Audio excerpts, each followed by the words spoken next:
All right, welcome, my friends, to the next episode of the Red Delta Project podcast and live feed Q&A here on the RDP YouTube channel, where we take a fundamental approach to diet and exercise, giving you more power, control, and freedom over your healthy lifestyle. As always, I'm Matt Schifferly from the Red Delta Project, and today's episode is sponsored by the full line of books available in the RDP library, including my bestsellers of Micro Workouts, Grind Style Calisthenics, and Overcoming Isometrics. So Overcoming Isometrics is getting a lot of good feedback these days. It seems like lots of people are discovering the magic and the value of using that training discipline, both as its own strength training method and as a great way to supplement and level up your dynamic strength training as well. And the book Overcoming Isometrics is a great place to get started with that. Link is down below to the full library and all reviews. So today's episode is kind of more of a question and answer, like ask me anything kind of series. And I like to do these sorts of things to make sure that I can get to a lot of individuals who ask questions, because I get questions all the time on the Instagram channel, through emails and stuff. And I feel like sometimes I just don't have the time to address all of these questions. So I want to dedicate this episode largely to you, but I am framing it around the lesson of I've been doing this whole personal training gig for about 20 years now. I've worked in small gyms. I've worked in really big gyms. I've worked with some gyms that only had one or two trainers. I've worked in gyms where I was basically running the entire show, and other gyms where I was basically just cleaning the equipment, and everywhere in between. So it's rare to find a trainer with several decades of experience, because this is not a very, let's say, a practical career choice for most people. I remember one time I was reading a book, and it was about being financially well off. Like, if you want to have a good quality of life and you want to have a good financial standing and stuff, you need jobs with these qualities, and above all, avoid jobs with these other qualities. And I remember looking at the negative list going, oh, damn, I got all of these qualities and none of the good ones. So it's not exactly the type of job that you find people really investing a career into. It's kind of like working retail in many regards. I worked retail a lot in high school and college. It's something you do to kind of make ends meet. It's a summer job. It's something you maybe do for a few years while you're trying to figure out what you want to do with your life, and then you move on from it. I think I read once that the average personal training career is no more than 18 months.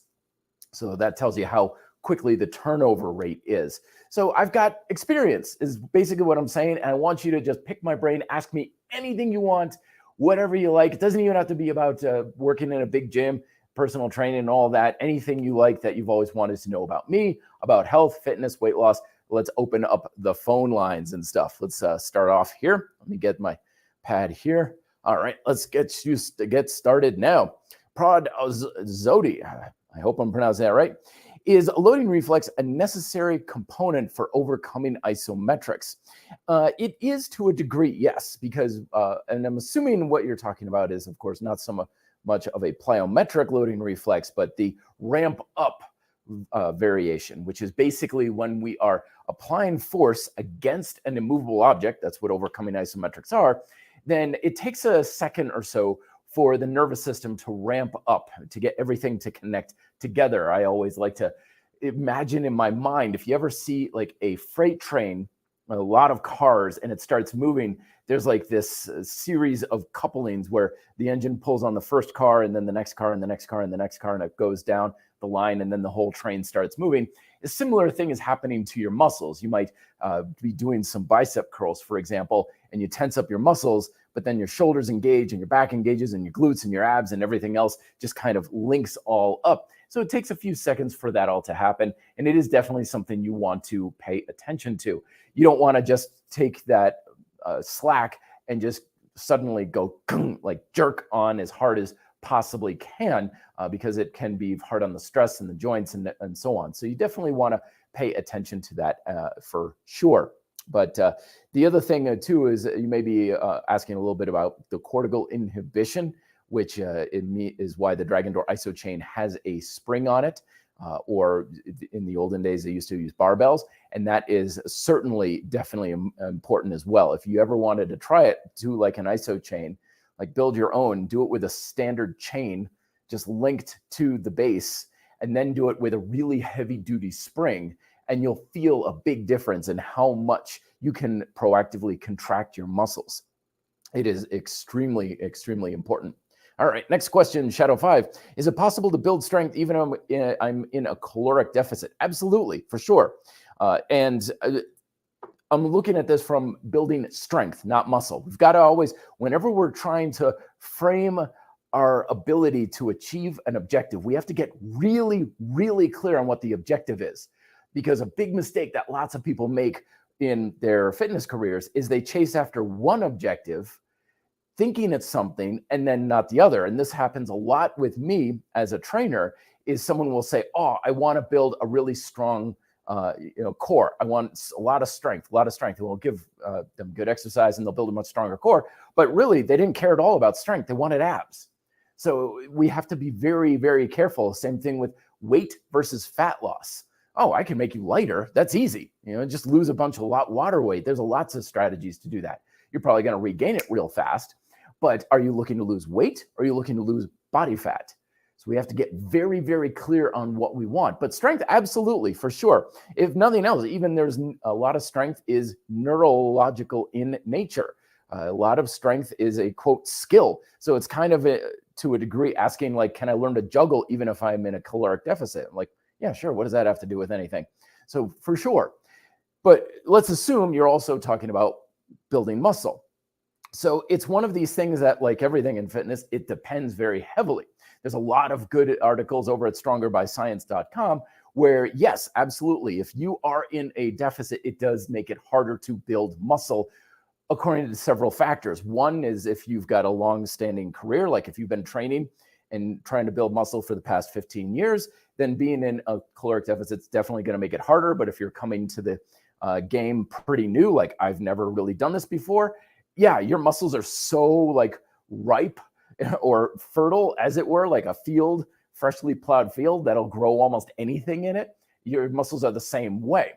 But as you get along with your training career and you fulfill more of your potential, it gets more difficult. It also is very heavily related to the degree of that caloric deficit. If you're in a fairly light deficit, it probably doesn't have that much of a factor to it. But if you're really restricting yourself and you're in a very steep deficit, then it's going to get progressively harder. But at the end of the day, this always boils down to, can you build muscle and burn fat, or lose fat, not burn fat, totally different. Lose fat at the same time? And the answer is, of course. It's kind of like, can you get a haircut and a pedicure at different days of the week? It's like, yeah, they're two different tissues. They're both built and lost for completely different fundamental reasons. Of course, it is possible. But when we are talking about how much we're eating and what we're eating, it's just about which one is easier versus harder. But yeah, certainly developed. Happens all the time. Grand Rapids asking, best push-up for coastal pec development, any of them. So whenever we're looking at a muscle and we're looking at like, okay, I want this part of the muscle to build, the best thing you can do by far is build the entire thing.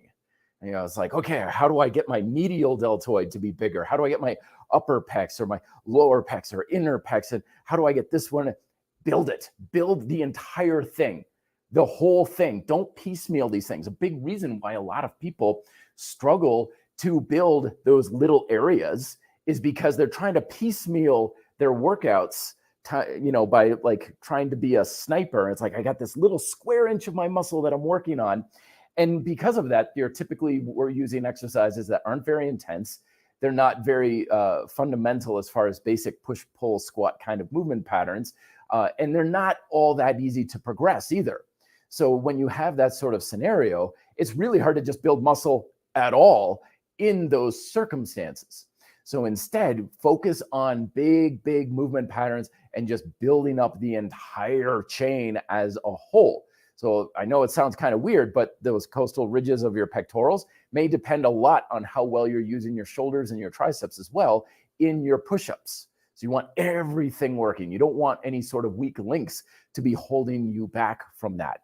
But don't try to be, which type of push-up. And I would say whatever push-up lights your chest on fire, that's the one to go for. My personal favorite are things like the archer push-ups on gymnastics rings and RTO push-ups. Give those suckers a try because they always light my chest right on up. Okay, next question, SW21. These are coming in fast and furious. Thanks, folks.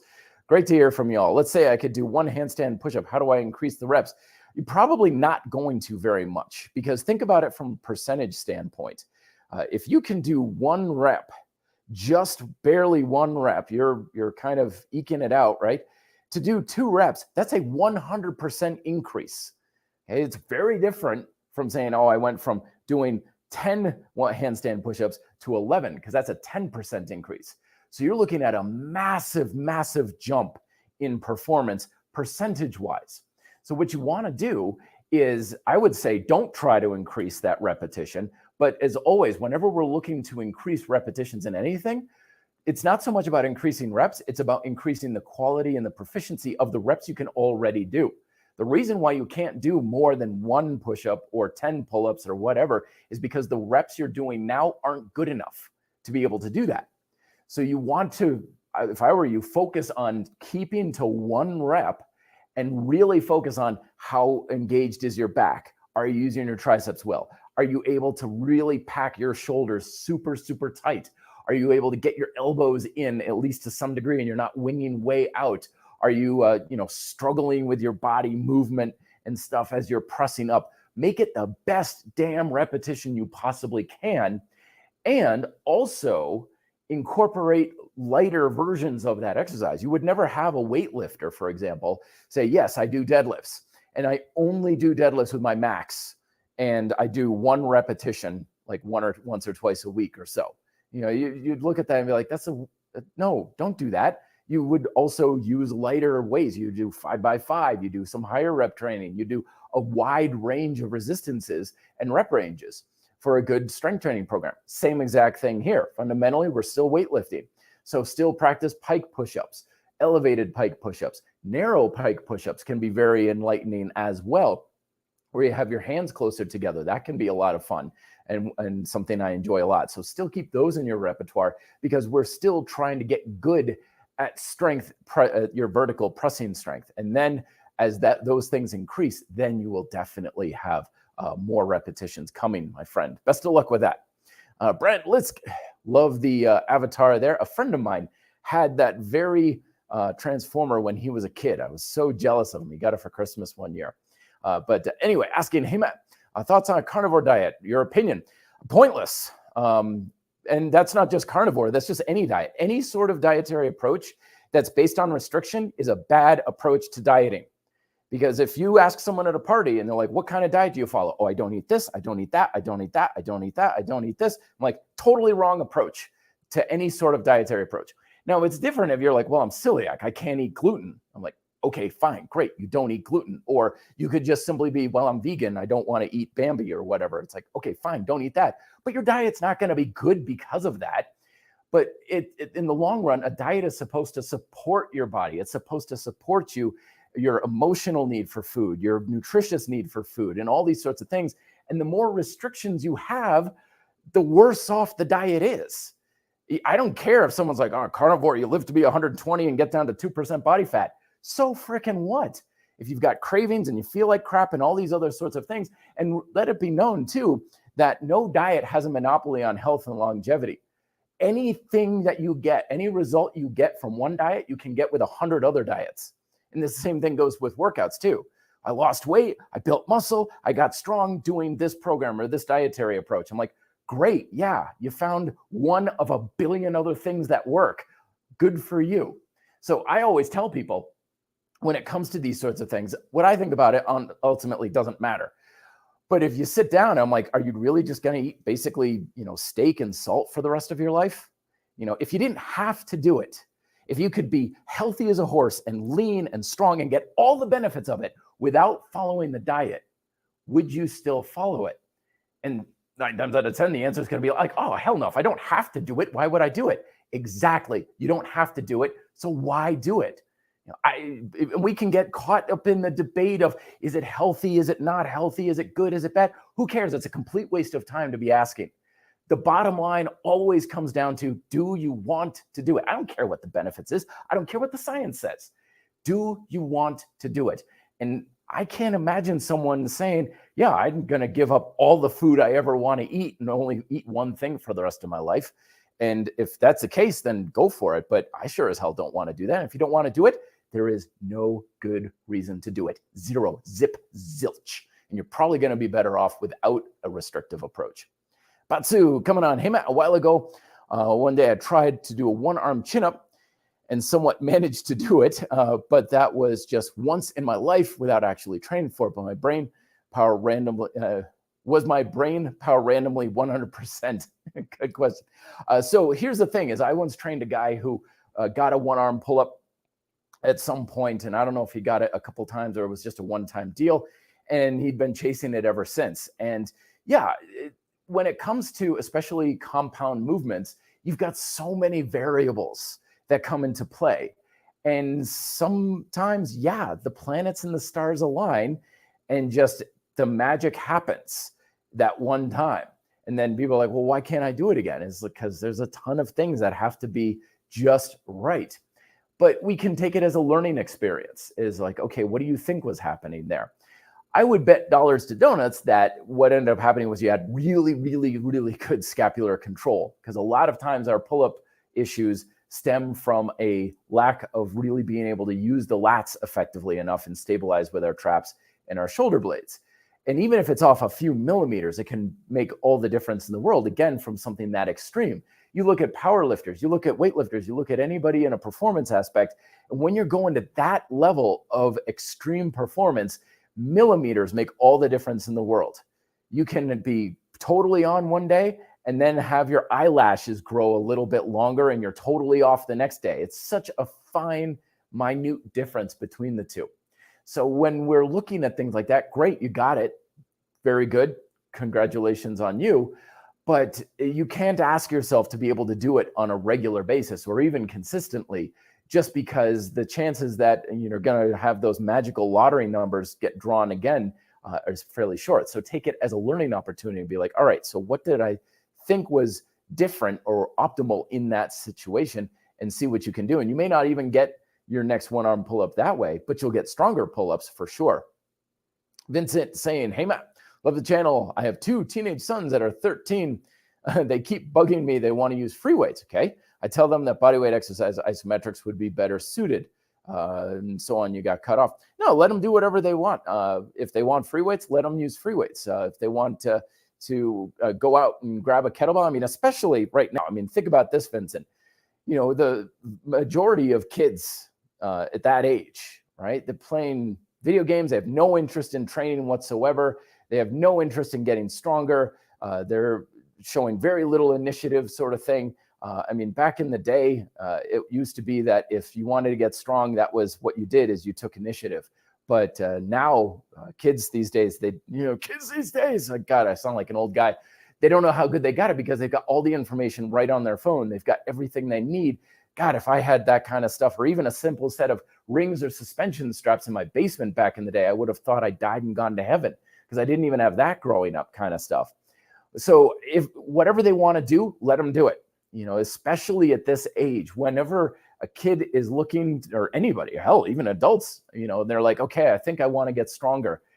Let them try everything, because they're going to try and sample, and they're going to kind of find what they want to do and their approaches and stuff. And whatever they want to do, let them run with it for sure.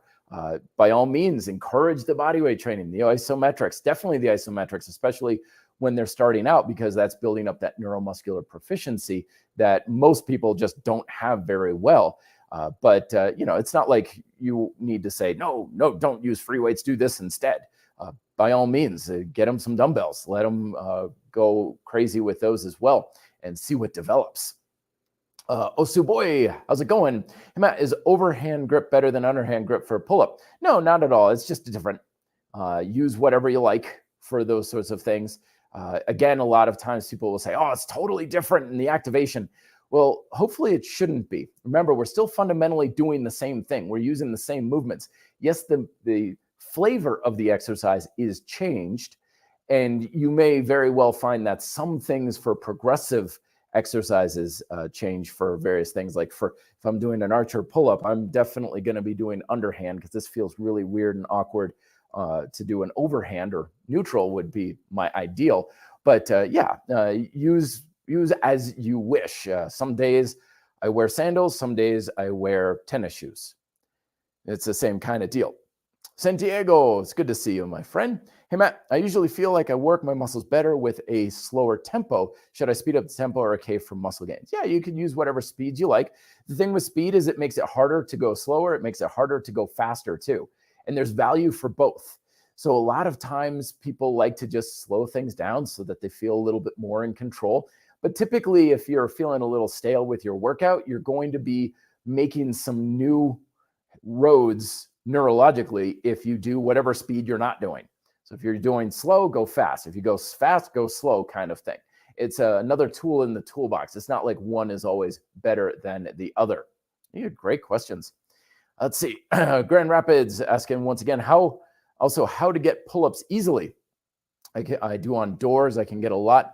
Negative ones I like a lot, but can't do much reps for full pull-ups. Yeah, negatives are always going to be easier than the regular concentric pull-ups.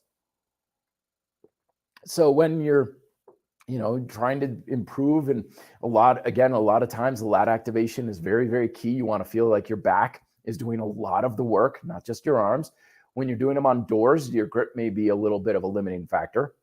So you may want to look into investing into like a doorway pull-up bar, or just sling a rope over a tree limb or something with a couple of PVC handles. And it's probably going to make a big difference than if you're just kind of white knuckling it on the door frame there. But also don't discredit the rows and the jackknife pull-ups as well. Again, folks, don't get caught in the calisthenics rut where you do your exercises one certain way. That's like going into the gym and only lifting one particular weight, like 135-pound barbell. That's what I use for everything. I use it for curls, I use it for bench, I use it for deadlift. That's the only weight I ever lift. And it's like, well, that doesn't make any sense. It's adjustable for a reason. Use progressive theory and progressive strategies to make things easier or harder. A lot of times in calisthenics, the solution that we need when it comes to building strength, building skills, building muscle is adjusting the level of resistance, not endlessly doing the same exercises. Jeff Stockdale, hey, Matt, I know you do Taekwondo. Yep. Have you ever dabbled in other martial arts? Not a whole lot, just because of time and energy and stuff. I was never very good or interested in stuff that is, the wrestling style stuff. Every once in a while, like we would have an instructor or the other gyms or, other martial arts and stuff like that. And anything that had me rolling around and getting that down on the ground and back up and stuff never felt very good to me. I just was always feeling really beat up from it. And it just wasn't my thing. Like wearing shoes that were too big for me. It's like, this just doesn't quite fit me. I was always much more of a stand-up kind of guy. Had a couple of lessons in things like Kung Fu and stuff like that. Things like instructors would come by every once in a while. Like that, like a lot of the more traditional stuff, not so much for the martial arts, self-defense application, but more the art aspect of it. Let's see. Simply Calisthenics. Good to see you again, my friend. How do you lose fat and gain mass without counting calories? First step is get to a stable diet. So your dietary habits are fairly consistent. And that's just what are you eating and how much and relatively when. So it's not like you have to eat like a bodybuilder and it's the same thing every day at the same time kind of thing, but just have a very consistent diet. And then once you have your diet relatively consistent, then you just simply adjust it according to what you want to do. Is it less or is it more than what is normal? Because ultimately that's where results come from, is we are changing our inputs according to homeostatic processes of mother and human nature. So I don't know how many calories I eat, but I know days when I don't eat as much, or days when I eat a whole lot more, because I know what I generally eat and how much I eat and stuff. So if I'm going to try to lose any sort of weight, like, overindulged a little bit during the holidays or something, then yeah, I know, how to do that fairly easily. And again, I know I overindulged in the holidays. Why? It's like, well, I usually don't drink very much, but boy, that last holiday season, I was drinking almost every day. How many calories is that? I don't know, but it's just a lot more than I usually do. And that's usually what we want to go based off of, is have that sense of what is normal and then what is a change from normal. And that's really ultimately what matters most. Let's see. Fabio, what do you think about kettlebell sports? I don't know enough about it to have an opinion on it. Generally, though, I'm not a big fan of the idea of fitness as a sport. Like if you're into a sport, do it for the sake of the sport. Don't do it for fitness.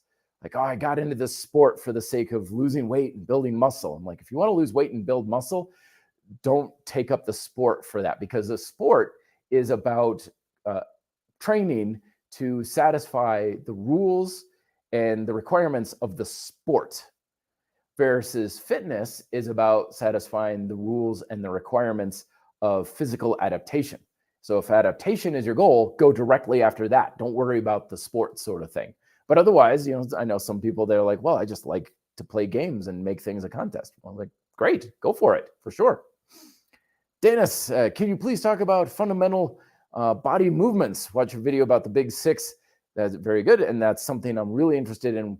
What are all the basic body weight exercises for entire body muscles? So yeah, it's, again, I don't go with exercises. I go with movement patterns, the tension chains. This is relative to the tension chain methods that I use. This is how I organize all of my books. Even when I'm training people and I've got my workout logs and stuff, it's all push, pull, squat, flexion, extension, lateral. These are your movement chains.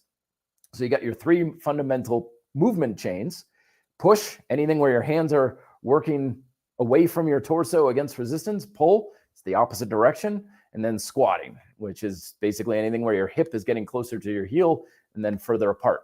So push, pull, and squat are the three biggest, most important movement patterns for basic muscle and strength. If you just focused on those primarily, that'll take care of most of everything you need. Push, pull, and squat.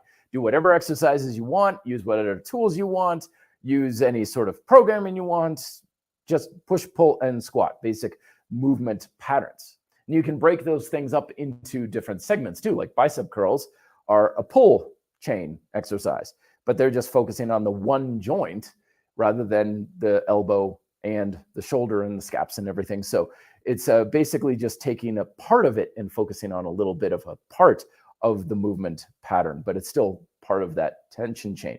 And then, of course, you have your anatomical, you have your flexion, extension, and lateral, or, lateral, posterior, anterior chains kind of thing. And I just use the names based on the general function that they provide. And flexion is usually ab work, extension is anything, hamstrings and hip extensions, spinal extensions.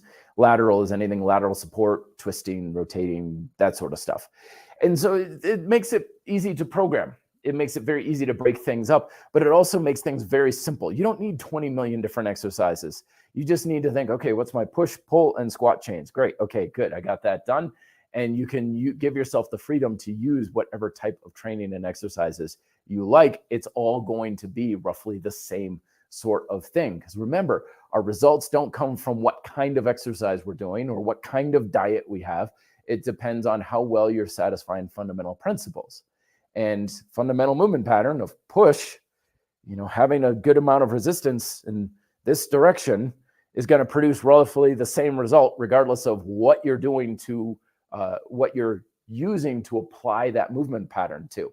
So do what you like I was saying earlier. A lot of the decisions that we base on what should you do in diet and exercise should be based largely on personal preference than anything else. Oscar, I like the Fast and Furious cars there. I went to a museum in Las Vegas where they had a couple of the Fast and Furious cars there. It was the cars of Stage and Screen. They had like the A-Team van in it and a couple of Knight Rider cars, Back to the Future cars and stuff. Anyway, I'm getting off track. But anyway, saying, hi, Red Delta, trust you're well. I am. Thank you. I personally think that the burpee is the single greatest fundamental exercise available for a full body workout. What are your thoughts? I largely think it's a waste of time. And it's not because it doesn't do a lot of the stuff, but I'm not a fan of the burpee, largely because it's not very good at anything other than getting you good at burpees. But here's why. Is a lot of people will cite like, okay, with the burpee, you get all these different things. You get a squat, you get a plank, you get a push-up, you get jumping, you get all this great stuff. Yeah, awesome, great. But if you came to me and said, I want to get explosive power, I sure as hell wouldn't give you burpees. I'd give you actual jumping drills. If you came to me like, I want to build muscle and strength with calisthenics, I would give you push-up workouts, pull-up workouts. I wouldn't give you burpees. If you were like, I want to build stronger legs and mobility, I would give you squatting and mobility workouts. I wouldn't give you burpees. So it's kind of one of those things of, yeah, it does a lot of stuff, but it doesn't really do anything very well aside from focusing on one of those things. So it's kind of like the exercise of, well, I want a bunch of stuff, but I don't really care how well I get that stuff. I don't care really if it is very good. I just want a little bit of some stuff. And that may be the case. But the biggest reason why I don't like the burpee is because it is a very high investment. It takes a lot of work to do burpees, which is why I think a lot of people love them. They're like, dude, they totally kick my ass. Oh my God, my heart rate's through the roof. I'm sweating buckets. My muscles are burning like crazy. I'm so exhausted. They totally kick my butt.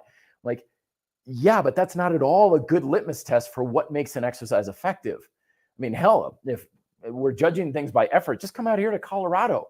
It's like 100 degrees out. The UV index is off the charts. You're going to burn to a crisp in 5 minutes. I'll put you out on the Manitou incline. It's totally exposed, in the middle of the day, no water, no food, and see how far you can go up that before you collapse.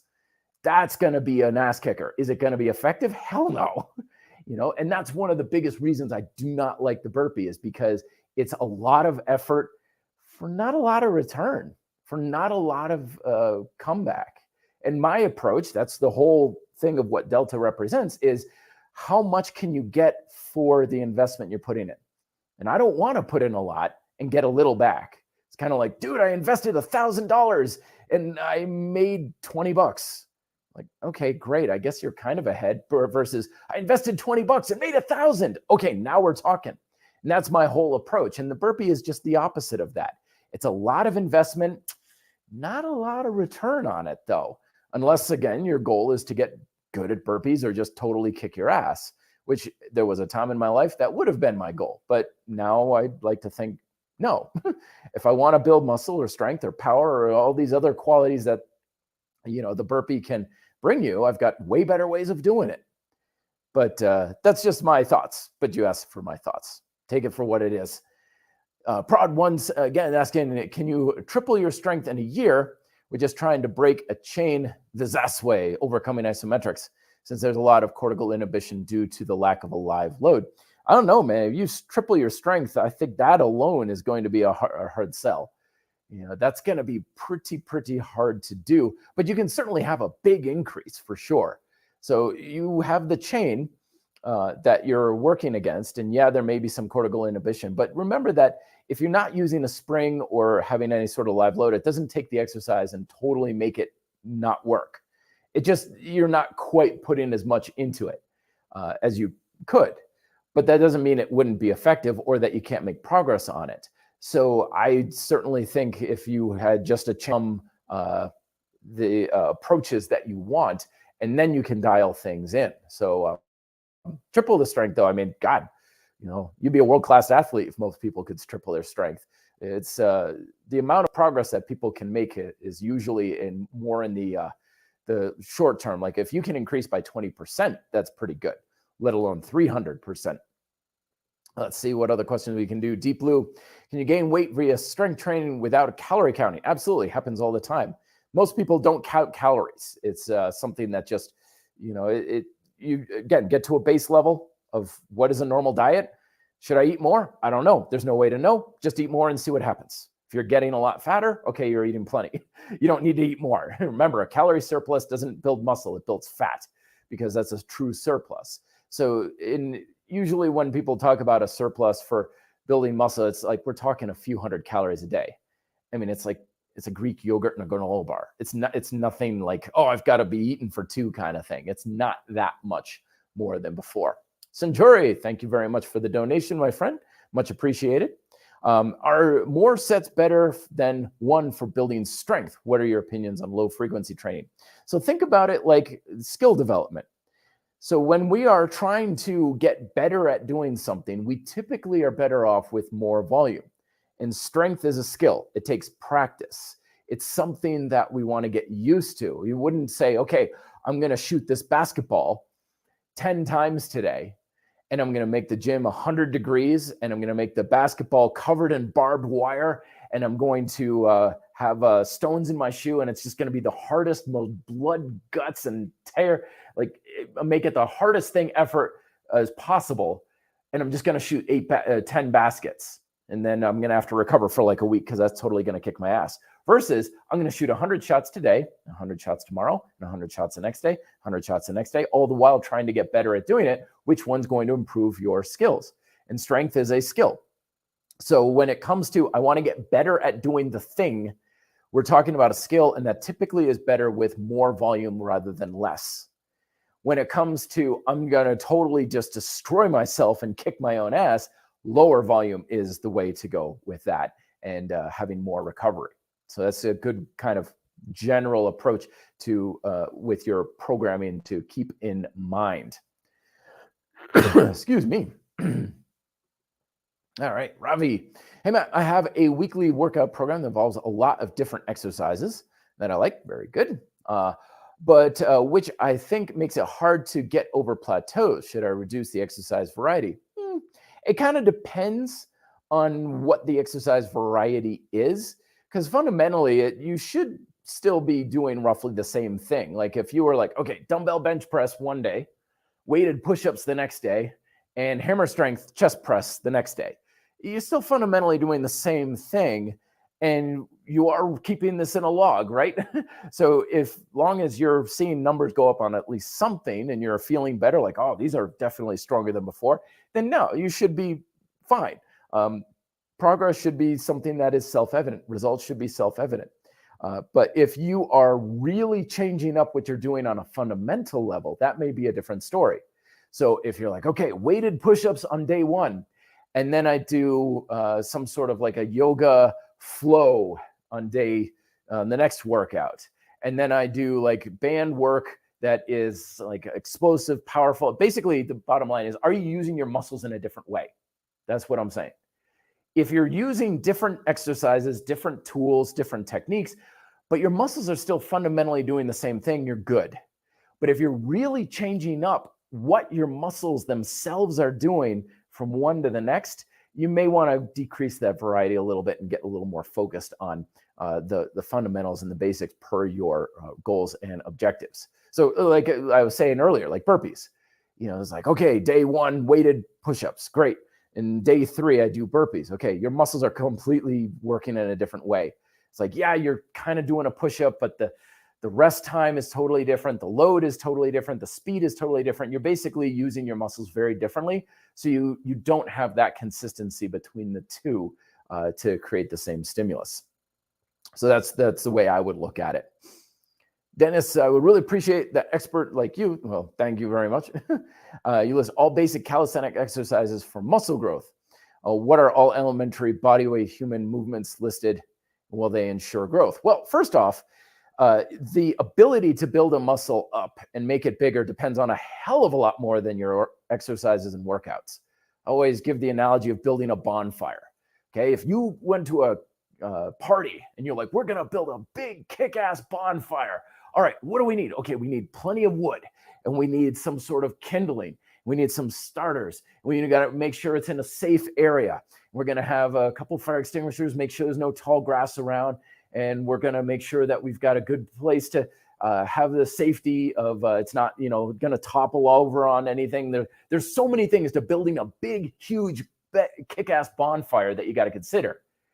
And at the end of the day, to get it all to be a fire, you just need a match. And then you throw that match on and boom, hopefully you got a nice, cool bonfire. When it comes to building muscle, the only thing your exercises do is light that match. That's it. That is all you can expect from your exercises. And if you're progressively working your muscles harder over time, that's it. That's all you can ask for. Like, am I progressively making my muscles work harder? Basically having more resistance in a fundamental movement pattern. Yeah, okay, good. You got everything you need. It can't get any better than that.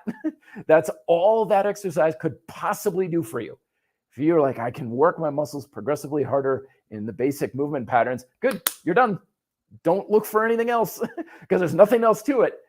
But the ability to build muscle is lifestyle, management of stress. Are you eating enough? Genetics, training history, training proficiency, all these other sorts of things are like 98% of the equation. Yeah, they're worthless without the exercise, just as you can't build that bonfire without that match. But it has a very, very, very crucial yet minor, tiny role to play. So I want us to all get outside of this perspective of, okay, what's the exercise that builds muscle?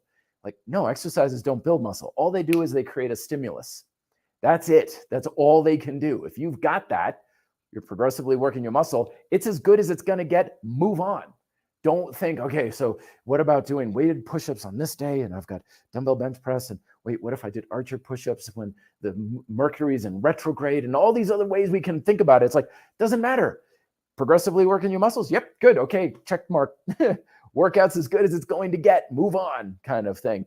And that we want to look at. And literally do whatever the hell you want for exercises. As long as it's basic and consistent, then it's going to get what you need for that sort of thing.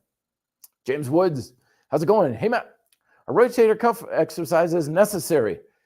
Do you do any rotator cuff exercise prehab or shoulder health? Nope, not anymore. I did a little bit back in the day when I knew my infraspinatus on my right side was a little on the weak side. But yeah, no, they're not necessary because those muscles should be working to some degree to stabilize your shoulders for everything you do. So they should always be working. Yeah, there's nothing else to say about that. The litmus test, that's one of the reasons why I love, rings and suspension training and things like that, is because they will be a very good way of helping you identify if you have poor stability in your shoulders, and they will help to strengthen those things out. So unless you are using them for a therapeutic approach, or a coach or like an athletic trainer said, okay, this is definitely a weak link, we got to build this up. But yeah, you see, I used to know a guy like for years, he would come into the gym and always do like 20 minutes of rotator cuff work. I'm like, dude, you don't know. And furthermore, like if you're doing those sorts of things and you're like, oh, I got to get my rotator cuffs strong or else they're going to get injured. If they're still susceptible to injury, what you're doing is not working. It's kind of like people who roll out their IT bands and 2 years later you see them and they're still rolling out their IT bands. Nobody has weak rotator cuffs because of a lack of rotator cuff exercises, just as nobody has tight IT bands from a lack of foam rolling. What you're doing in your approach to exercise is you're not using them enough in the exercises themselves to make them strong. Or you may very well may be, and you're just kind of overkill at that point. And you're just doing unnecessary exercises on top of things. Leroy the Man, Matt, thoughts on general physical preparedness and conditioning workout, like high volume, low intensity workout every day, bodyweight stuff, barbell complex to increase work capacity on training days? Very good question here. I like how you put that very last bit at the end, to increase work capacity, because before you mention that, I would be like, for what purpose? Like, I think a lot of times in fitness, we get lured into these ideas of like, I got to get in shape. I got to get better fitness. I got to be in better shape. I got to be for what? Always remember that fitness and physical conditioning is for a functional purpose. I want to get stronger. Stronger for what? I want to increase endurance. Endurance for what? Like, we can just blindly grope around in the dark for progress, but until we have a target of this is how I want to get stronger for this purpose, then we're just kind of running around with chickens and our head cut off. Again, I know I'm a broken record, but that's kind of where burpees come in for people who are like, I just want to be in shape, sort of, kind of, somewhat, somehow, I don't care, but just in shape. It's like, great, if that's all you care about, and that's fine if you do, there's nothing wrong with it, then literally just, do fuck all and just call it a day because you have no purpose or reason behind anything. So you'll be happy doing anything. And that's great. There's nothing wrong with that at all.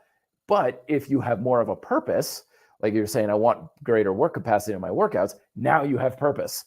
So yeah, I do like it, but don't go overboard with it too much. Probably the best way to approach it is more just to increase the demand in the workouts themselves. Like, I want to increase my work capacity. Okay, then do one of your workouts a week in a faster format. something a little more metabolically demanding. You probably don't need to do extra work. You just need to program one of the workouts to be a little bit more demanding in that way. Like I need work capacity, Metcon kind of stuff. Okay, great. Shorter rest periods. Make sure you're programming in workouts that are big movement patterns and things like that to increase that demand. And that'll probably just take care of it. You probably don't need to do a lot of other stuff in addition to it. Because then you might be just spending a lot of time and energy. And again, workouts are an investment. Every rep you're doing, every moment you're in the gym, you are investing time and energy. And you're hoping it's going to pay off, but there's never any guarantees, especially when you don't know what the purpose is. So we want to make sure that everything you're doing is going to be as effective and productive as possible. We don't want to just do it hard for the sake of doing hard stuff and assuming it's going to work. All right, some fun ones here. Roman Muster. Hey, Matt, what's your favorite Star Wars movie? Do you like the animation or the real life series? I haven't been able to get into the animation stuff so much. I try getting into the stuff on Disney Plus, but the thing is, like, just in general, like all these series that come out on Netflix and Disney, I can't get into series because it feels like, okay, we could make a movie and a story that you could watch in an hour and a half to 2 hours and it'd be a great story. But you know what? Let's bloat this thing out and string people along for 12 episodes. And that's kind of how I always feel about series. Is it's just like, oh, come on, move the story along. It's basically, I feel like it's corporate America saying, hey, we make a lot more money on a series, so let's take this and just string people along and make a 12-hour movie when it could be 2 hours kind of thing. But so that's why I can't get into the series stuff too much. Maybe 1 or 2 episodes. It's just too slow for me. But I mean, come on. Empire Strikes Back. It's always got to be one of the best. One of my earliest memories as a little kid was going to the theater. My dad took me to see Empire Strikes Back. I think it was like one of the first movies in a theater I ever saw. And I was like on the edge of my seat the whole time, just my eyes as big as saucers going like, holy smokes, that's insane. And so that's probably, everybody's favorite. But actually, I really like episode 7. I think they did a good job making it just for the nostalgia factor. I know people are like, oh, it's beat for beat. It's Star Wars episode 4 all over again. I'm like, yeah, that's why we kind of liked it. It had some fresh faces to it and stuff. So I would put that as second there as well. Centuri, why am I stuck with progress on the handstand? I can't seem to make progress to doing a handstand. That's something for a coach, my friend. So whenever we're stuck in a plateau, there's always lots of things that could be holding us back. It could be tension control. It could be stability. It could be technique. It could be the range of motion you're using. It could be the way your body position is shifting around. It could be your warm-up. It could be your preparation. It could be a whole host of things, especially when it's always the things we never think about either. God, the number of times when I've gone to a coach and they're like, you're not using your quads right. I'm like, dude, I'm doing pull-ups. What the hell do my quads have to do with anything? And it's like, well, take your legs, do this, do that, do that. I'm like, oh my God, you're right. That made it so much better. So that's the thing is when it comes to a technique, it's always kind of hard to see. If you can't get a coach, videotape yourself doing the exercise. You're going to learn a lot by watching yourself do an exercise. And then you always know what to work on. And the second thing that you can do too, and I know we were talking about being able to do just one handstand push-up, but you regress it with like a pike push-up or something. Try this. Do an exercise that is lighter that you can do for roughly 10 reps. Now, take note of your technique on the first rep, and then how is your technique on the last rep? How is it changing? Whatever changes are going on throughout the set, that's the thing you need to work on. It could be like, oh, my elbows are starting to flare out. Oh, my shoulders are hunching up. Oh, I'm losing my speed and stability. Whatever that thing is, that's the thing to work on to keep improving and progressing. I call it technical erosion. Address your technical erosion. Let me get to a couple of questions that I got on email. One is asking on mechanical drop sets for calisthenics. Drop sets are one of these things, of course, you're doing an exercise, pushing yourself fairly close to failure, and then you use a lighter resistance so you can keep going. With weights, it's really simple. You just pin the weight on a higher level on weight stack or grab lighter dumbbells. But with calisthenics, you can do the same thing, where you go from a harder exercise to an easier one. So case in point, we got our handstand push-up. So you got 5 handstand push-ups. Good, come down, and then you go right into an elevated pike push-up. And you get 5 or 6 there, and then you put your feet on the ground, and you have your regular pike push-up. A couple things to note about this is 1, 2 to 3 levels are probably sufficient. You don't need to keep going lighter and lighter and lighter and lighter and lighter, especially if you find the point where you're like, okay, I could just keep doing this forever. Then there's no reason to, to keep going because we're trying to burn out the muscle. And burning out the muscle is the objective. A lot of the evidence these days is suggesting that the stimulus for building muscle, remember I was talking about that match, is basically to bring the muscle to a high degree of fatigue, really burning it out. And it's easier to do that with prolonged techniques like drop sets. However, there's certainly a point where creating more fatigue probably isn't going to do a whole lot for you. It's like you just keep going and going and going, and it's kind of like hammering a nail into wood, and the nail is flush with the wood, and you just keep hammering that sucker. And it's like, dude, it's done.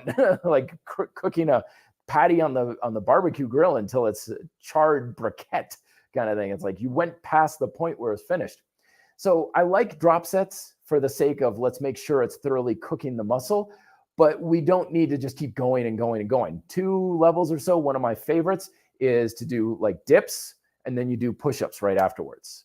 Or you do pull-ups, and then you do rows afterwards. One of my favorite approaches, really fries out the muscle, good satisfying pump as well. Super, super fun and enjoyable. Let me see if I can get to a few more real quick here in the last 10 minutes. Jose, excuse me. How about Mike Metzer's heavy duty type program? Basic push-ups, dips, pull-ups, rows, single leg squats. Yeah, I can't go wrong with that stuff, man. You just cannot go wrong with the basics. So that stuff is gold. Because really, what kind of exercises are going to be the best for burning out the muscle and building strength? The stuff that are the most basic and fundamental, nothing fancy. Push, pull, and squat. We could do it in many different ways, but we don't want fancy. We want boring.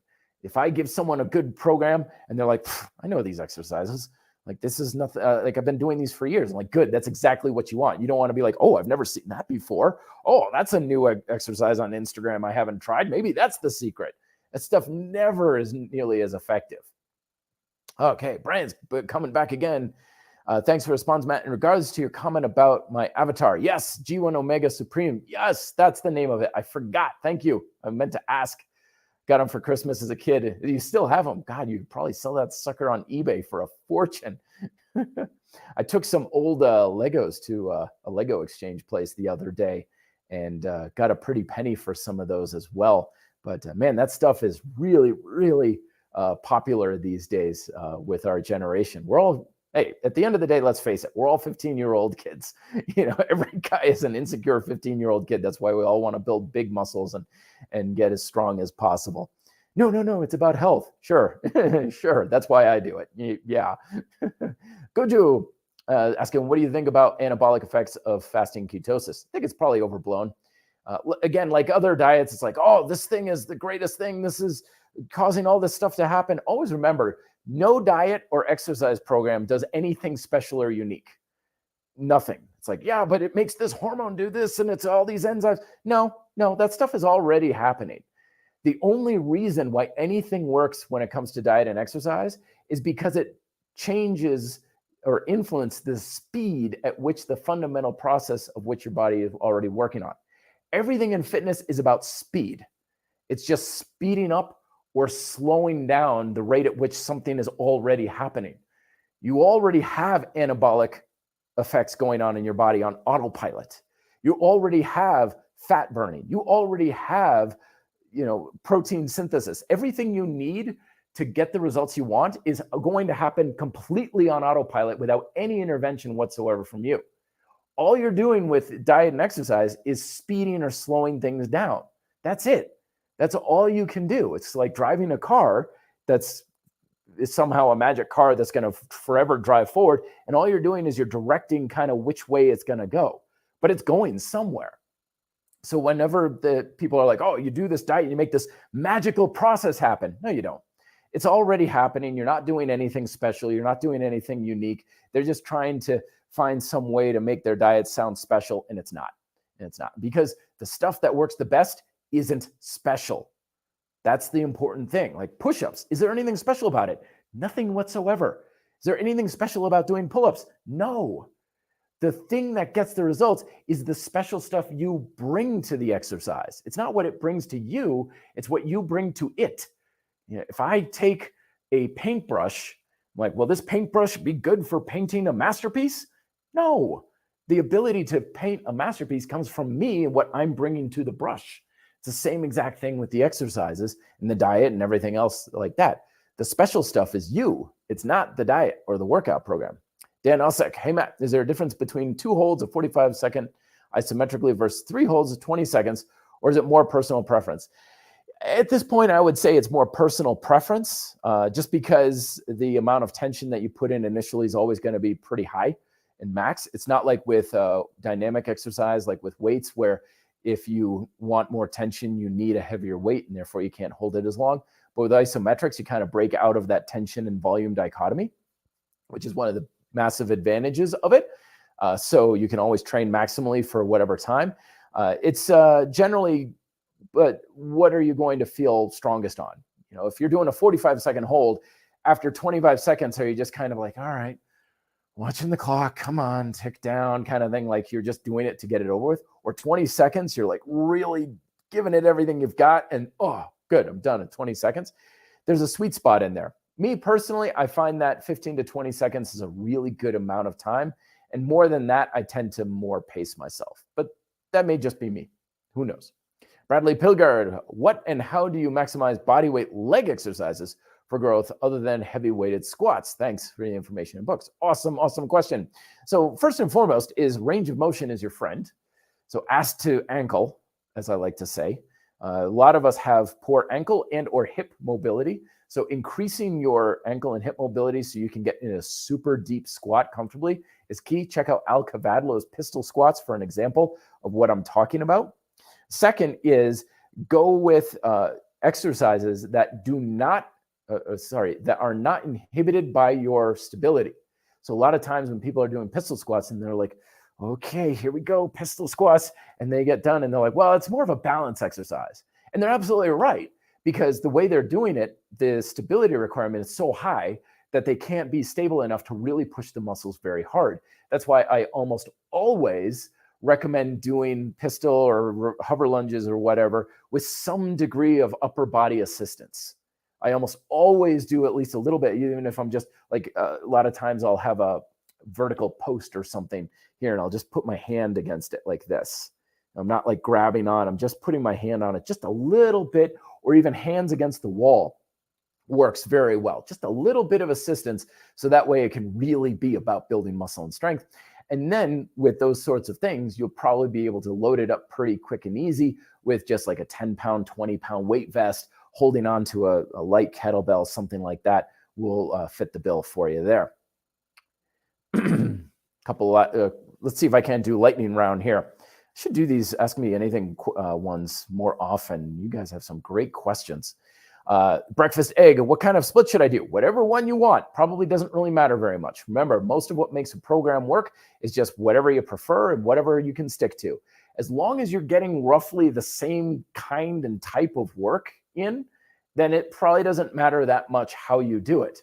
Like, well, I got, 2 leg days a week, and, I do this exercise, 5 sets with this amount of resistance kind of thing. Great. I don't care if it's a split or full body, or you do it Tuesday, Thursday, or Monday, or Friday, or whatever you want to do. As long as you're getting the work done, you're probably good. So arrange it around preference and schedule more than anything else. Oh, sorry, I missed this part. He says, for grind style calisthenics. Yes. Same deal, though. A lot of what makes a program work is it just fits you. It just fits your preferences and resources. And arrange it however you see fit, because as long as you're getting the work done, that's all that really matters.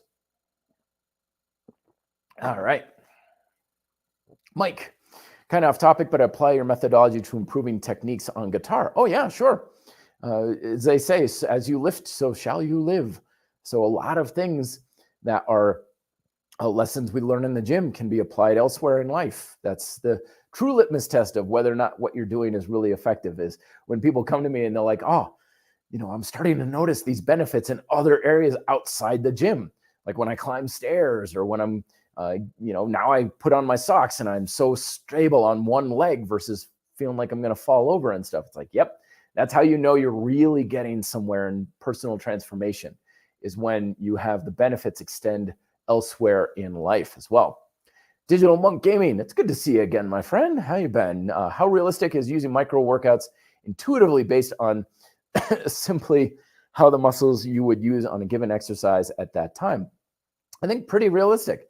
Again, as long as you're getting the work in, I think you've got a lot more flexibility and variation on how you go about that than you realize. Just make sure, though, that you are keeping some sort of a workout log, like my scoreboard progression log, for some degree of stability and tracking. So a lot of times when it comes to intuitive training and exercise, people are just all over the place and doing whatever kind of thing. No, you want some focus and structure to your plan. So the scoreboard workout program was designed specifically for that. I believe I talk about the scoreboard and how to do that in my book, Micro Workouts, for that reason, with the entire chapter on freestyle workout programming.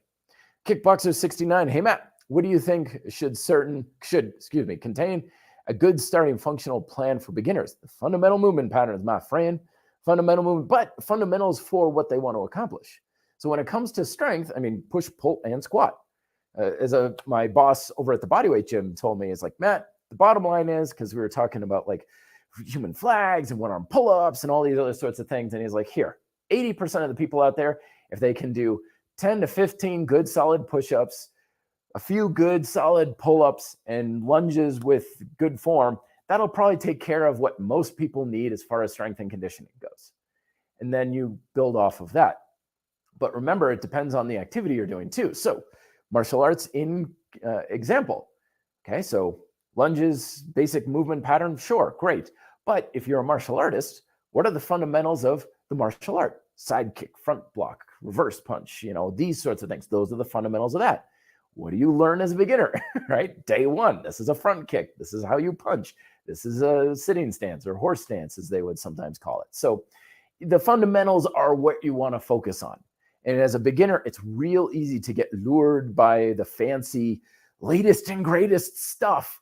But if you look at, I just realized I've been totally off topic this entire time, as stories from personal training and stuff like that. But if you look at the seasoned vets in the gym, they're not doing anything special and fancy, like nothing. They're not doing anything fad. They're not any special diets. They're not doing any special programs or workouts or anything.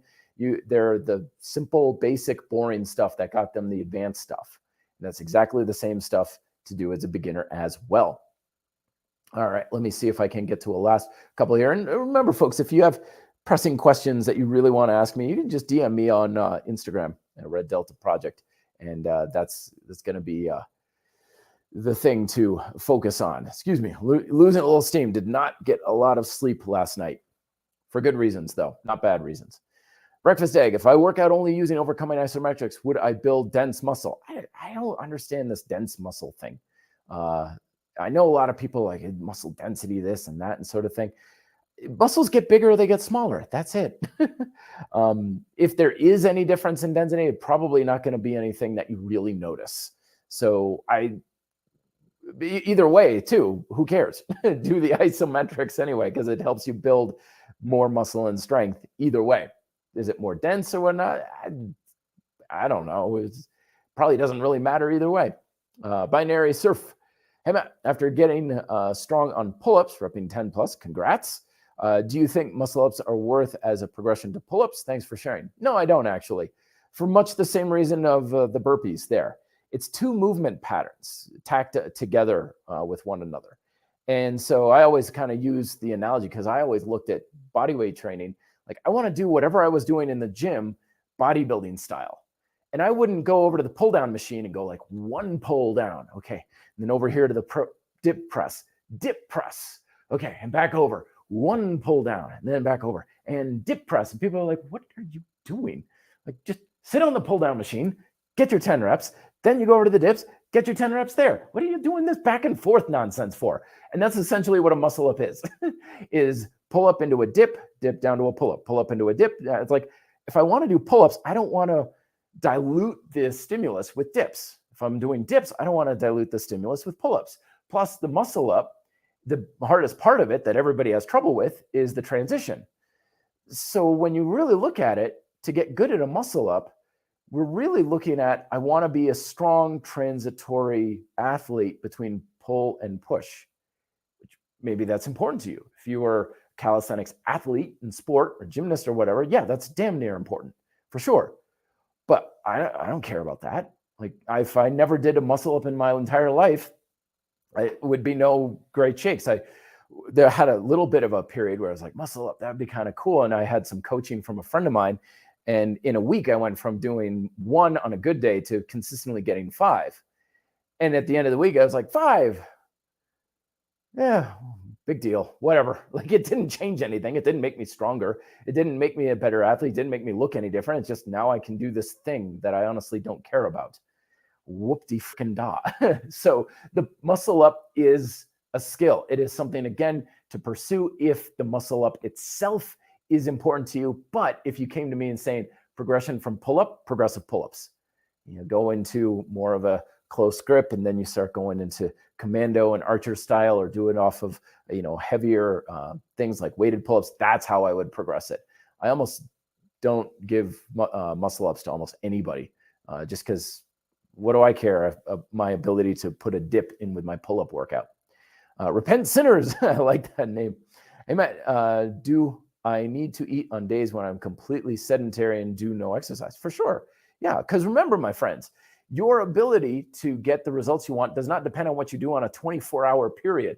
There's no magical stroke at the change that happens at the stroke of midnight, like Cinderella. It's like everything changes, everything resets to 0 kind of thing. Your results depend on the average of what you're doing on a weekly, monthly, and even annual basis. So it's like, I don't care what you eat on a day. It's like how many calories you're eating in general over the course of a week or a month. That's really what we should be measuring.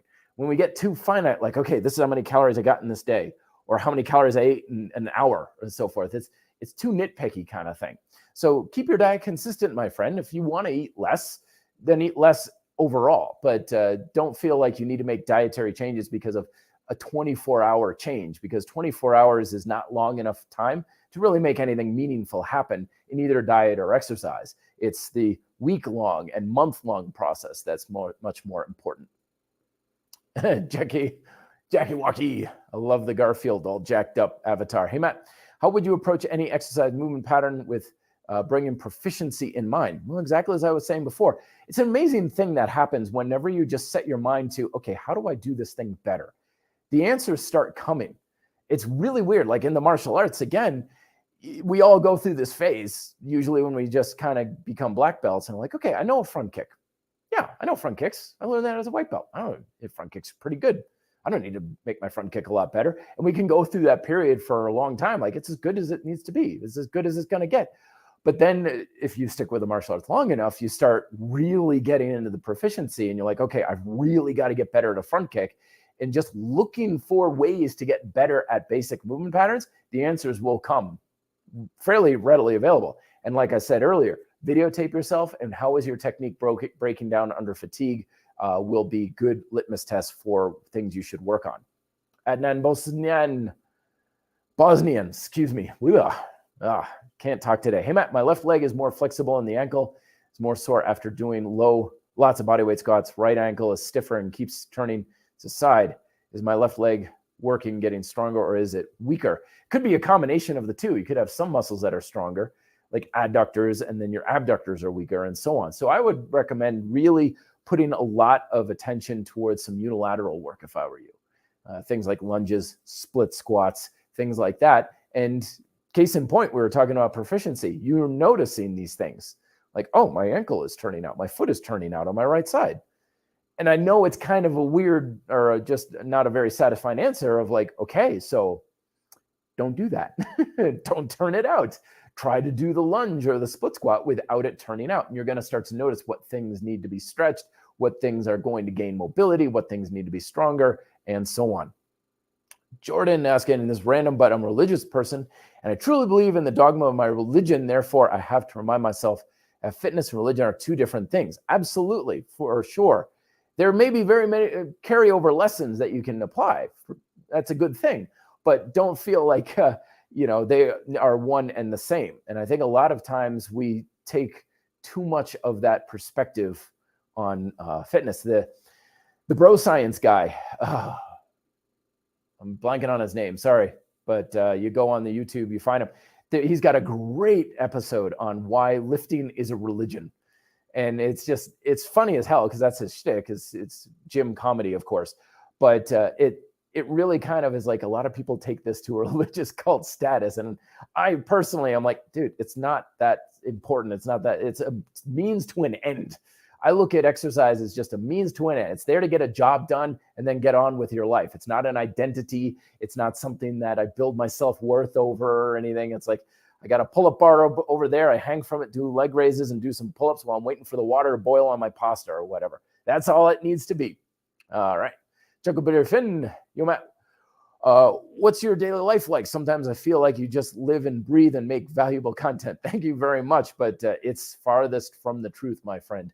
My day is all over the place. I have, several jobs. I have several things that I do. I work in 2 different gyms. I train people at home. I make videos, make a podcast, write my books and stuff. And it's just basically I fit things in wherever I can. Oh, I wish I had a life. No, I'm working like crazy for my next book, the 4th one in the GSC series. So my days are pretty packed with that. Terrence Flynn, how much should a guy work out in a week who is almost 50? I can't train like I used to. Yeah, whatever you need, whatever you can do there, Terrence. Don't feel like you have to train a certain amount. Again, that's the whole point of my book, Micro Workouts, is identify the 3 fundamental objectives of the workouts and then just do whatever amount of work you feel is necessary to make those things happen. We don't want to put our legitimacy of our exercise on how much we work, because no, it's not about how much you work. It's how effectively you can achieve those objectives. I made a video on the RDP YouTube channel this past week on the 3 fundamental objectives of training. And I highly recommend you check that out.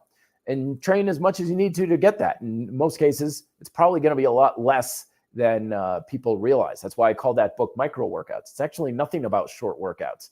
It's just when you get dialed in on what you're actually trying to get accomplished in your workouts, you usually find you can do that with a lot less time and energy than I'll just work my ass off kind of approach. Questions coming in fast and furious. A man, creative name, is using weights dumbbells good for fixing uneven muscles? My right part of my back a bit bigger than the left. Well, imbalances like that are always there. The body was not built to be ambidextrous. We're supposed to be a little off kilter a little bit. But yes, I definitely like the idea of unilateral based training like that. Progressive calisthenics, dumbbells, kettlebells, that sort of stuff can help you to dial in where the differences are. That's why I was talking about unilateral leg exercises earlier for correcting some of those little imbalances that are often prevalent with squats. Dan Jones, hey Matt, what's your favorite way to reduce stress? I like going for walks myself. I think walking is one of the most underrated things in fitness. And that's why I wrote about it in my book, The Ultimate Minimalist Fitness Program. There's 3 approaches to that. That'll cover most people what they need in their fitness program. Doesn't require any special skills, equipment, or dietary techniques. And walking is one of those 3 prongs of the approaches. So I highly recommend getting out, preferably in nature if you can, and going out for some good walks. Helps to really process all the crap going on in your head and maybe in your soul from things. It helps you to think about a lot of stuff. FC, Matt, what's your opinion on the Russian fighter pull-up program? I don't even know about it, or I haven't learned about it. I know it by name only, so you probably know more about it than I do. Do you think doing it with dips too would yield good results? Hey man, you can't go wrong with pull-ups and dips. Love those movements. So basically take it and then modify it however you see fit to accommodate your schedule, preferences, and resources. That's what I talked about in my latest video on the YouTube channel. People are like, what do you think of this program on the internet? What do you think of that program? Like, I love all these programs, but ultimately they all do the same thing. There's nothing really special about them, but they're good templates. So take it, apply it, and then whenever you're like, like in your case, I think I might add dips. Great, add dips. Go for it, kind of thing. Change it however you like. We keep forgetting that this whole fitness thing is completely open source. There are no rules you have to follow other than the rules of Mother Nature. Jen Zim, good to see you, my friend. Hey, Matt, Cardi hit or steady state? All of the above. I have very little knowledge about cardio as such, but somewhat intuitively, I seem to prefer steady state cardio based on lower impact. Yeah, sure. It's all good, man.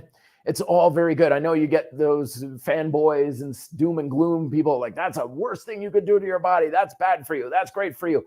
Nope. It's all good or bad depending on how you apply it and how you use it and what you bring to it. Your success and your potential detriment depends on you, my friend, not on the program. So you can take what you like about those, and if you prefer one, then focus on that one. And then if you can go with what you want for the others, then that'll be the best way to go. A couple of fun ones. Sinister Serp, what's my dream car? I've always been about exotics, but I'm a huge fan of the Ariel Atom. Love the Atom ever since seeing it on that Top Gear spot with Jeremy Clarkson getting his face ripped off due to the wind shear on it. I was like, I got to get me one of those. Love that car. And they sound beautiful, especially if you have the ones with the supercharger. Sound really, really cool. All right. Scout Jen, I'm 45 out of shape. What press pull leg would you suggest starting out? No idea, my friend, because I don't know what you can do. I always base recommendations on capability.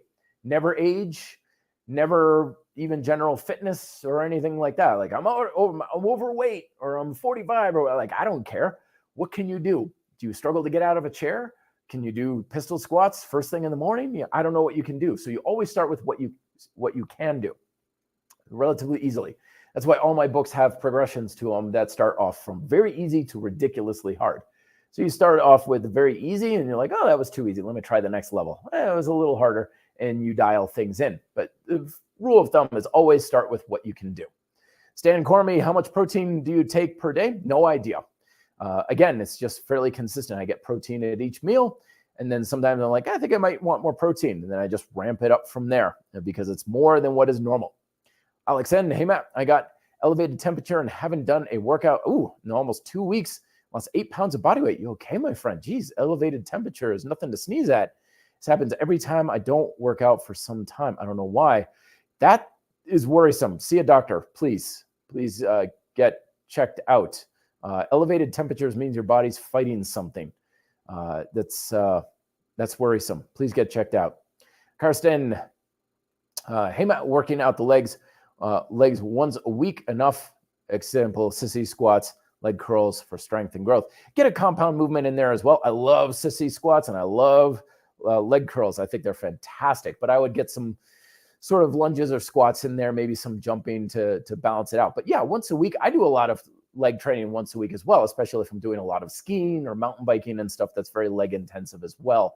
And that's way I can have kind of a good approach to my leg training because I know it's getting worked hard because all I do is ski bumps in the winter.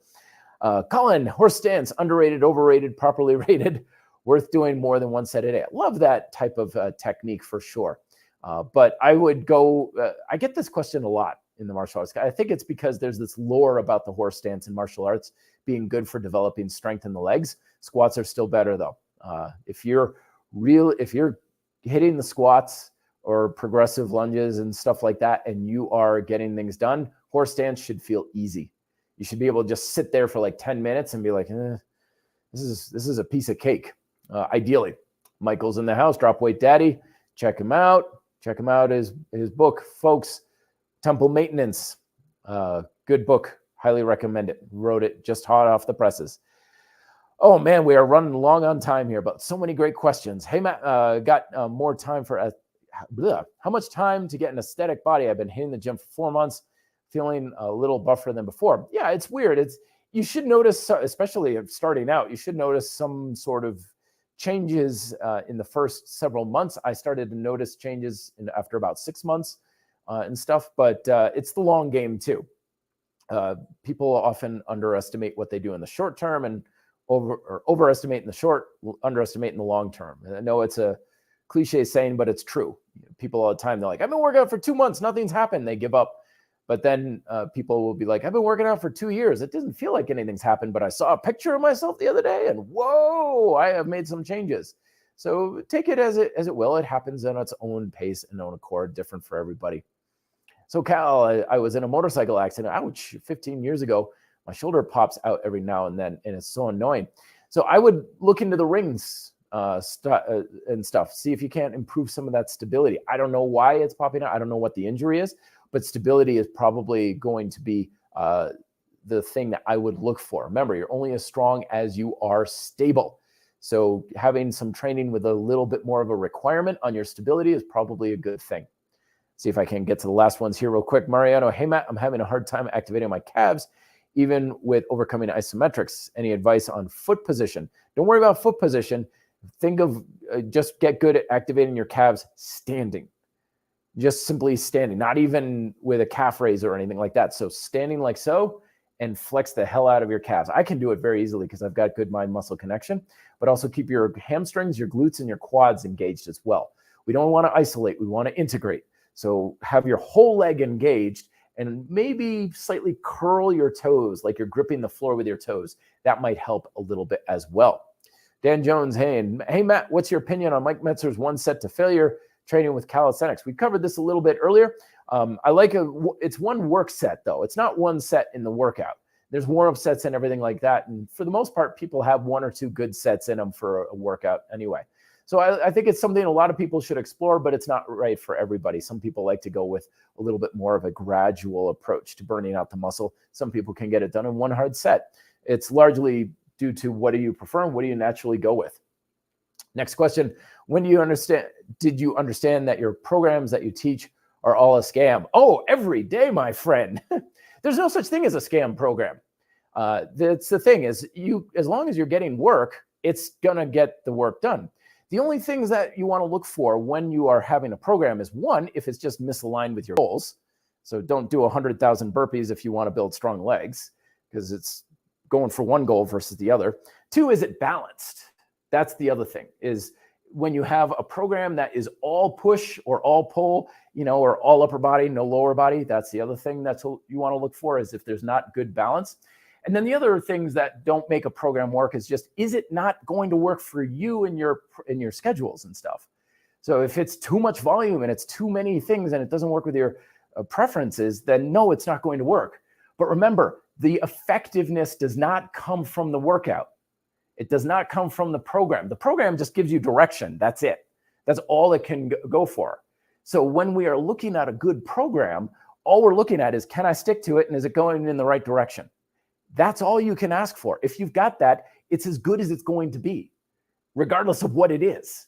But if it's not that, it could be the greatest thing in the world by everyone else, but if it's not going in the right direction or if it's not going to be on the path of your goals, then no, it's not. And that's why you don't want to do that kind of thing. Let's see. Someone's saying my website does not work. I'll have to check on that. It worked yesterday when I went to it. Maybe there was something off on that. Also check a different browser. I've gotten a few people saying that they can't download my free ebooks for whatever reason, but whenever I check it, it's working. So I wonder if there's a browser issue. I haven't checked it on like Mozilla Firefox, but I'm wondering if the link doesn't work in certain browsers, maybe. But every time I check things, they always work though. Hey Matt, what do you think about modern Taekwondo? Do you think it's still good for self-defense? Same thing with workouts and programs. It's always good. Dude, I'm punching and kicking. How is that not good? Kind of thing. That's all it needs to be. The effectiveness for anything is a very low bar. It doesn't need to do anything special for it to be effective. It just needs to be basic. But if you're kicking and punching, I wouldn't want to go against someone who's very proficient in that sort of thing. Back in the day, we used to be like, oh, these guys, the Olympic athletes, you wouldn't do that in a real fight and stuff. That's all BS. You get one of those kicks upside the head, you're going down. I don't care what sort of like technique or anything that they're like, that's not the traditional way or the old school way. It doesn't matter, man. They're winding up and bow, they're punching you in the head. That's a self-defense. Although don't forget, my friends, that the most effective form of self-defense, the most original form of self-defense is running. Get the hell out of there if you can. Sprinting is the original form of self-defense. Dennis Patar, what's the ideal number of sets for calisthenics in general? However it takes to get the job done. Is it smart to do 3 sets? Blah, blah, blah. So yeah, usually 3 sets is a good place to start, but always remember you've got this ramping of your intensity. So you have a ramp up when you're getting more dialed in for the exercise, you're getting warmed up. Then you got kind of like a peak where you're doing the exercise to the best of your ability. Then you have a slow, steady decline as fatigue and everything sets in. And it could be any number of reasons why it would be more or less sets for you to hit that peak. So that's why I always tell people, I don't give them a set number of sets. Just do the number of sets necessary to hit that peak. And when you start to notice a decline, you're done with the workout or that exercise. James Wood is asking, hey, Matt, I tend to have protracted shoulders at the top of a pull-up. Which prevents me from getting chest to bar. What can I do to improve my range of motion pull-ups to get chest to bar? Good question, my friend. Regression, my friends. Regression. Whenever we're looking at technique and we're like, oh, I'm struggling with this part of the technique. Regress. Take off resistance. Take off. So you do the jackknife pull-ups, or you do the pull-ups with your feet on the ground, or just isometric. Just grab onto a bar, a low bar, pull back, and get those shoulders back and even hold that position. And that will teach you, okay, this is how I'm supposed to feel and look at the top of a pull-up and dial that in. But whenever we're using a lot of resistance, we're reinforcing our movement patterns, and for better or for worse. So that's why you want to regress. You want to use easier techniques, less resistance. And that way you can be able to dial in your technique, because you're probably not going to if the resistance is too high or you're using the harder exercises. Celeste, can I do pull-ups every day? You can do anything every day as long as you just recover from it. And it depends on how hard. I mean, you do 1 pull-up on that pull-up bar behind me every day, it's going to be fine. So do whatever you want every single day. It's perfectly fine. But if you're starting to notice, a little sore, a little achy, not recovering very well, then just take some time off. But yeah, people build an amazing amount of resiliency when it comes to their training. I mean, hell, there was a guy out there, I don't know his name, but he ran a marathon like every day for a month or something crazy. I don't think most of us could do that. But the idea of like, oh, you can't do this every day, you can't do that every day. It's like, well, it depends on a lot of things. It's hard to be a blanket statement about such things. Sneakiest, hey, Matt, I want to become a personal trainer someday. What are the steps I need to become one? Well, if you're going into any sort of formal education, college, high school and stuff, you want to get the fundamentals in the sciences: anatomy, kinesiology, nutrition, exercise physiology, because most of the fads and stuff out there would evaporate like a puddle in Phoenix if more people just understood the basics of exercise science. Because most of the stuff out there, it's like, it's this type of diet and it's going to do this. And I'm like, did you even take nutrition class? That's not possible, right? So take the basic stuff. If you're not in that sort of idea, go on Amazon, just look for used textbooks. That's a thing that I did for several years myself. Just go and look for Nutrition 101, Exercise Physiology 101 textbooks and things like that. And they can be like 5 years old and stuff because they don't have an updated table of contents or whatever, right? And you'll get them for like $3. And that'll give you a much better foundation of fitness knowledge than most people have. And then it's about your accredited certifications. I'm an ACE certified trainer. NASM is good. Certified Strength and Conditioning. CSCS, God, I can't think of the acronyms right now. Been talking way too long. But go for an accredited certification, study hard, get accredited, then you get your foot in the door with some sort of a gym and you're on your way. And hopefully you can learn a lot from doing that as well.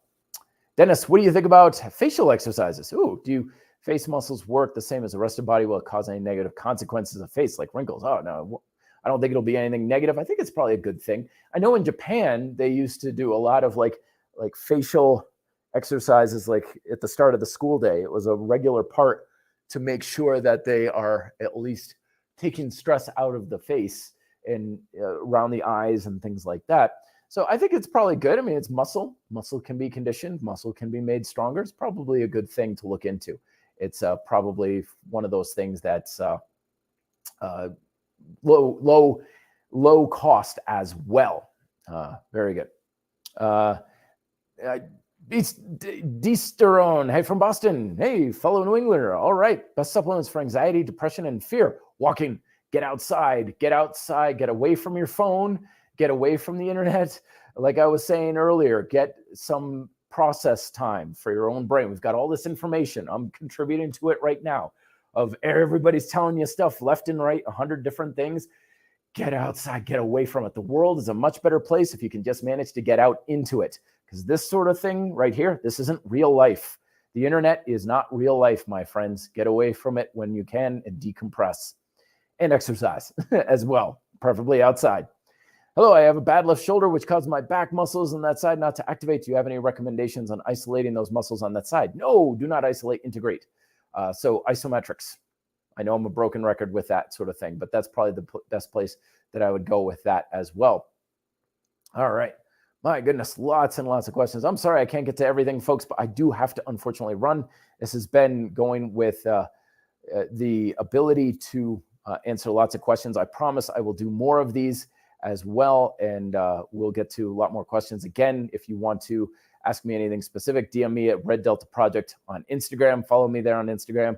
Got short form videos. I've been doing a lot of those things. I'm on the TikToks as well, like all the cool kids are doing these days and stuff. And I'll answer some of those questions in short form videos as well. So thank you so much, everybody, for watching. My voice is going a little hoarse, but I will talk to you folks next week. Don't forget, check out the full RDP library down below. And let me know if you have further questions in the comments that I get to eventually as well. Till then, be fit and live free.